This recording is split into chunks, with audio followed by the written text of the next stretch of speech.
Hi dears. അപ്പോൾ എല്ലാവർക്കും സമ്പൽ സമൃദ്ധിയുടെയും നന്മയുടെയും സ്നേഹത്തിൻ്റെയൊക്കെ ഓണാശംസകൾ നേരുന്നു. ഞാനും തുമ്പൂസും ഉത്രാട സദ്യ കഴിഞ്ഞിട്ട് നേരെ ഉത്രാടപ്പാച്ചിൽ കാണാൻ ഇറങ്ങിയതാണ് കേട്ടോ. മെയിനായിട്ട് ഉദ്ദേശം ഓണക്കോടി എടുക്കുക എന്നുള്ളതാണ്. പുനലൂരുള്ള രാധാസ് ടെക്സ്റ്റൈൽസിലാണ് നമ്മൾ തുണിയെടുക്കാൻ കയറിയത് കേട്ടോ. നല്ല തിരക്കായിരുന്നു. പിന്നെ അവിടെ മഹാബലിയൊക്കെ നിൽപ്പുണ്ടായിരുന്നു. അപ്പോൾ തുമ്പൂസ് ഓടിപ്പോയി മഹാബലിയുടെ കൂടെ നിന്ന് ഫോട്ടോസൊക്കെ എടുത്തു കേട്ടോ, വീഡിയോ ഒക്കെ എടുത്തു. അങ്ങനെ പിന്നെ നമ്മൾ അവിടെ നിന്ന് അതൊക്കെ കഴിഞ്ഞിട്ട് നേരെ ഇറങ്ങി. പിന്നെ പൂക്കളൊക്കെ മേടിക്കണമായിരുന്നു കേട്ടോ. അത്തപ്പൂ ഇടാനായിട്ട് പൂവൊക്കെ മേടിക്കണമായിരുന്നു. ടൗണിൽ നല്ല തിരക്കായിരുന്നു കേട്ടോ, ഭയങ്കര തിരക്ക്. ഈ ഉത്രാടപ്പാച്ചിലെന്ന് പറയുന്ന ഇതാണ്. പിന്നെ നമ്മളവിടെ പുനലൂർ ഫെസ്റ്റ് നടക്കുന്നുണ്ടായിരുന്നു കേട്ടോ. അപ്പോൾ അതിൻ്റെ വാതൊക്കെ കൂടാണ് പോയത്. അപ്പോൾ അതും ഇങ്ങനെ പകർത്തി. അപ്പോൾ തുമ്പൂസിനോട് പറഞ്ഞ് 2 ദിവസം കഴിഞ്ഞിട്ട് കൊണ്ട് കാണിക്കാമെന്നൊക്കെ പറഞ്ഞ് പെതുക്കെ ഇങ്ങ് പോരുന്നു. പിന്നെ നമ്മളിത് പൂ വാങ്ങിക്കാൻ വന്നത് കേട്ടോ. പക്ഷേ പൂ വാങ്ങിച്ചപ്പോൾ നമുക്ക് ഒരുപാട് നഷ്ടമായിപ്പോയി കേട്ടോ. 300 രൂപയുടെ പൂവാണ് ഇവിടുന്ന് വാങ്ങിച്ചത് കേട്ടോ. പക്ഷേ അത് വലിയ നഷ്ടമായിരുന്നു. വേറെ ഒരിടത്ത് പോയി ഞാനൊരു 50 രൂപയുടെ പൂ വാങ്ങിച്ചത് ഇതിൻ്റെ പകുതി ഉണ്ടായിരുന്നു. അപ്പോൾ നമുക്കത് വലിയ നഷ്ടമായത് 300 രൂപയുടെ പൂവായിരുന്നത് കേട്ടോ. പിന്നെ നമ്മളത് തൂക്കുവാലത്തിൻ്റെ ഇലയിൽ കൂടെ നമ്മൾ വന്നു. തൂക്കുവാലയൊക്കെ നല്ല വർണ്ണാഭമായിട്ടൊക്കെ ഇരിക്കുകയാണ്. പിന്നെ ഇത് സാധനങ്ങളും പൂക്കളും ഡ്രസ്സും ഒക്കെ ആയിട്ട് നമ്മൾ നേരെ തിരിച്ച് വീട്ടിൽ കയറി വന്ന് അമ്മ നോക്കിയിരിക്കുകയായിരുന്നു കേട്ടോ. 7 മണിയായി നമ്മൾ വന്നപ്പോഴത്തേന്. 7 മണി കഴിഞ്ഞു. മീനും ഇറച്ചിയൊക്കെ വാങ്ങിച്ചിട്ടുണ്ടായിരുന്നു കേട്ടോ. കാരണം അവിട്ടത്തിൻ്റെ അന്നത്തേക്കുള്ള തിരുവോണത്തിൻ്റെ നമ്മൾ പിന്നെ ഇറങ്ങണ്ടല്ലോ എന്ന് വിചാരിച്ചിട്ട് എല്ലാം വാങ്ങിച്ചുകൊണ്ടാണ് വന്നത്. അപ്പോഴും ഞാൻ നിന്ന് പറയുന്നത് ഈ പൂ വാങ്ങിച്ചതിൻ്റെ നഷ്ടം ഇരുന്ന് പറയുകയാണ്. ഞങ്ങൾ വരുന്ന സമയം കൊണ്ട് അമ്മ ഇഞ്ചിക്കറിയും നാരങ്ങാക്കറിയും എല്ലാം വെച്ചിട്ടുണ്ടായിരുന്നു. പിന്നെ അച്ചപ്പത്തിൻ്റെ പരിപാടിയും കൂടെ ഉള്ളായിരുന്നു കേട്ടോ. അതും കൂടെ രാത്രി ഞാനും തുമ്പൂസും അമ്മയെല്ലാം കൂടെ നിന്നങ്ങ് ചെയ്ത് കേട്ടോ. ഇനി നമുക്ക് നമ്മുടെ ഓണക്കോടിയും കൂടെ കണ്ടാലോ. ഹായ്. അപ്പം ഞങ്ങളുടെ ഓണക്കോടി കണ്ടാലോ. അപ്പം ഇതെന്ന് പറയുന്നത് ഇങ്ങോട്ട് കാണിച്ചേക്കണേ. ഇത് തുമ്പൂസിൻ്റെ ഓണക്കോടി കേട്ടോ.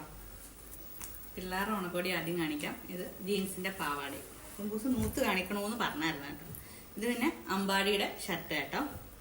പിന്നെ ഇതെന്ന് പറയുന്നത് ഞങ്ങളുടെ ഒരു അപ്പച്ചി പ്രഭാതി അമ്മയ്ക്കുള്ള നൈറ്റിയാണേ. ഇത് എൻ്റെ അമ്മയുടെ സാരി, അമ്മയ്ക്കൊരു നൈറ്റി. പിന്നെ ഇത് രണ്ടും എൻ്റെ ടോപ്പും പാൻറ്റുമാണ് കേട്ടോ. 2 ഓണക്കോടി ഉണ്ട്. എനിക്കിത് ഭയങ്കര ഇഷ്ടപ്പെട്ടു കേട്ടോ, ഈ കളർ കേട്ടോ. ഹലോ. അപ്പോൾ 2 കോടി ഉണ്ടായിരുന്നു. പിന്നെ ഇതെനിക്ക് ഫ്രോക്ക് നൈറ്റി.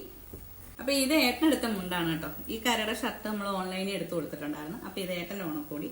അപ്പോൾ എല്ലാവരുടെയും ഓണക്കോടിയായി. രാവിലെ എഴുന്നേറ്റ് ഉടനെ തുമ്പൂസ് പോയി പിച്ചിയിടാനൊക്കെ തുടങ്ങി കേട്ടോ. പൂ പിച്ചിയിടുന്ന ജോലിയിലോട്ട് പോയി. കാരണം അത്തപ്പൂ ഇടണ്ടേ.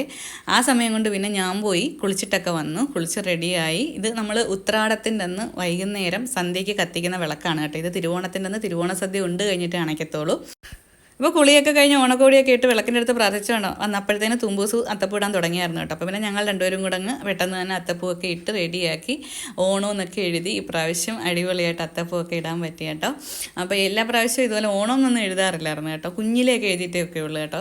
അങ്ങനെ പിന്നെ അതൊക്കെ കഴിഞ്ഞു. പിന്നെ നേരെ വന്ന് അടുക്കളയിലോട്ട് എത്തി നോക്കി കേട്ടോ. അപ്പോൾ നമ്മുടെ അണ്ടിപ്പരിപ്പും മുന്തിരിങ്ങയൊക്കെ നെയ്യിൽ മൂപ്പിച്ചിട്ട് പ്രഥമനകത്തോട്ട് ഇടുവാണ് കേട്ടോ. നല്ല വേണം, അടിപൊളി ടേസ്റ്റുമാണ് പ്രഥമന് കേട്ടോ. എനിക്ക് ഭയങ്കര ഇഷ്ടമാണ് പ്രഥമൻ. പക്ഷേ എനിക്ക് സേമിയാണ് കൂടുതൽ ഇഷ്ടം. പക്ഷെ പ്രഥമൻ അടിപൊളിയായിട്ട് വെക്കുന്നതിന്റെ പാട് ഓർത്തിട്ട് ആരും തിരുവോണ സദ്യയുടെ വിഭവങ്ങൾ. നമുക്ക് ഇന്നത്തെ സദ്യ വിഭവങ്ങളിലോട്ട് നോക്കാം എന്തൊക്കെയുണ്ടെന്ന്. നേരെ അടുക്കളയിലേക്ക്. അപ്പോൾ ഇത് പരിപ്പ് കറി, പിന്നെ ഇത് അവിയൽ, ഇത് സാമ്പാർ, ഇത് ഇഞ്ചിക്കറി, പിന്നെ വടുക്കപ്പുളി നാരങ്ങാക്കറി ഉണ്ട് കേട്ടോ. അത് നമ്മൾ ഈ വറുത്തരച്ച് വലിയ നാരങ്ങ ഇങ്ങനെ വെക്കുന്നതിനാണ് പറയുന്നത്. പപ്പടം, പ്രഥമൻ, പിന്നെ വേറെ ഏതൊക്കെയോ ഐറ്റംസ് ഉണ്ട് കേട്ടോ. കാണിക്കാൻ പറ്റിയില്ല കേട്ടോ. പിന്നെ വിളമ്പുവാണ് കേട്ടോ നമ്മൾ ഇലയിലോട്ട്. അപ്പം ഇലയിലോട്ട് എല്ലാ ഐറ്റംസും വിളമ്പി നമ്മൾ ചോറും ഇട്ട് പിന്നെ പരിപ്പ് ഒഴിച്ചു പപ്പടമൊക്കെ കൂട്ടി ഒരു പിടി പിടിക്കുകയാണ് കേട്ടോ. അപ്പം ഞങ്ങൾ എല്ലാവരും കൂടാണ് ഇരുന്നത് കേട്ടോ. ഇത് ആദ്യം നമ്മൾ മാവേലിക്ക് വിളമ്പിയായിരുന്നു. പിന്നെ അമ്മയും ഞാനും പ്രഭാവതി അമ്മയും തുമ്പൂസും. അപ്പം ഞങ്ങൾ 4 പേരായിരുന്നു ഈ പ്രാവശ്യം ഓണത്തിന് കേട്ടോ. അമ്പാടി ഇച്ചിരി താമസിച്ചാണ് വന്നത് കേട്ടോ. ഞങ്ങൾ കഴിച്ച് കഴിയാറായപ്പോഴാണ് വന്നത് കേട്ടോ. ഈ തേങ്ങ വറുത്തരച്ചിട്ടാണ് നമ്മൾ ഇഞ്ചിക്കറിയും വെക്കുന്നത്. പിന്നെ ഈ വടുകപ്പുളി നാരങ്ങാക്കറി എന്ന് പറഞ്ഞ് വറുത്തരച്ചിട്ട് വലിയ കരനാരങ്ങയില്ലേ, അത് കറി വെക്കുന്നതിനാണ് പറയുന്നത് കേട്ടോ. അമ്മ എന്നോട് പറയുമായിരുന്നു വടുകപ്പുളി എന്നൊന്നും പറയണ്ട, നീ നാരങ്ങാക്കറി എന്ന് പറഞ്ഞാൽ മതിയെന്ന്. അങ്ങനെ അതെല്ലാം കൂടെ കൂട്ടി. ഇപ്രാവശ്യം പച്ചമോരായിരുന്നു കേട്ടോ. മോര് കാച്ചിയില്ലായിരുന്നു. അപ്പം അത് മാത്രമേ ഉള്ളായിരുന്നു ഇല്ലാഞ്ഞത്. ബാക്കി എല്ലാ ഐറ്റംസും ഉണ്ടായിരുന്നു. പിന്നെ അമ്പാടിയും വന്ന് കഴിച്ചു. അപ്പോൾ അതിന് ശേഷം പ്രഥമൻ കൂട്ടി ലാസ്റ്റ് ഞാനൊരു പിടി പിടിച്ചു.